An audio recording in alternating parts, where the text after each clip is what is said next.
saya Aina Maisara. Serahkan kepada rakan wartawan cilik saya, Zafi. Dapat sesuatu, kawan-kawan?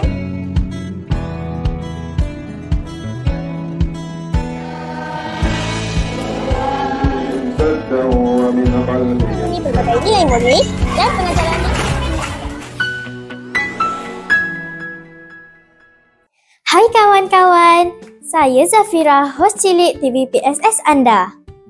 Apa pula topik perbincangan kita hari ini? Pernahkah kawan-kawan dengar tentang penggunaan bahan digital dalam pembelajaran? Jom hari ini saya kongsikan pengalaman saya dan rakan-rakan selepas kami menggunakan bahan digital dalam pembelajaran bersama-sama guru dan kendiri di rumah. Sebelum menggunakan bahan digital dalam pembelajaran, saya sering merasakan bahawa belajar di kelas agak membosankan. Semua bahan yang digunakan adalah buku teks dan nota yang diberikan oleh guru. Setiap hari, saya perlu menyalin nota dan membaca buku teks. Tetapi, kadang-kadang saya rasa sukar untuk memahami topik yang diajar kerana hanya ada teks dan gambar yang sedikit. Pembelajaran terasa sangat statik dan tidak begitu menarik. Namun, apabila bahan digital mula diperkenalkan di kelas, saya rasa banyak perubahan. Guru-guru mula menggunakan video, animasi dan aplikasi seperti Google Classroom untuk mengajar. Saya boleh menonton video pembelajaran yang memudahkan saya untuk memahami konsep-konsep yang susah. Menarik!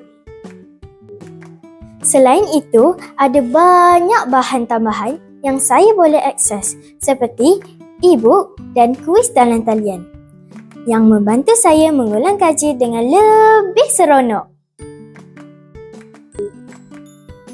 Pada mulanya, saya agak teruja apabila mengetahui kami akan belajar menggunakan bahan digital yang disediakan di bawah di 5 kpm.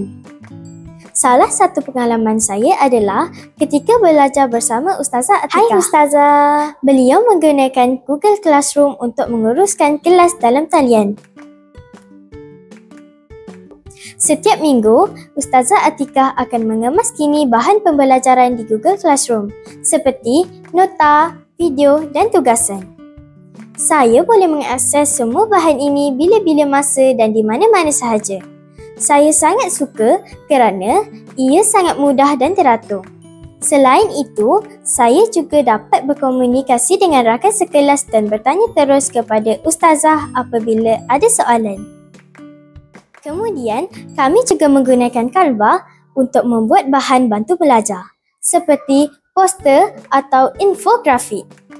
Saya rasa seronok kerana menggunakan Canva, ia menjadi mudah dan kreatif.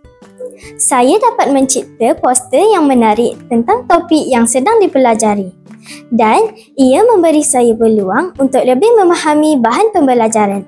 Selain itu, saya dapat menambahkan gambar, teks dan warna dengan cara yang menyeronokkan. Ini membantu saya lebih memahami dan mengingati apa yang telah dipelajari dengan lebih baik. Secara keseluruhan, pengalaman saya menggunakan bahan digital ini sangat menyeronokkan. Ia menjadikan pembelajaran lebih interaktif dan membantu saya memahami pelajaran dengan cara yang lebih menarik dan berkesan. Adakah bahan digital memperkasa pendidikan negara?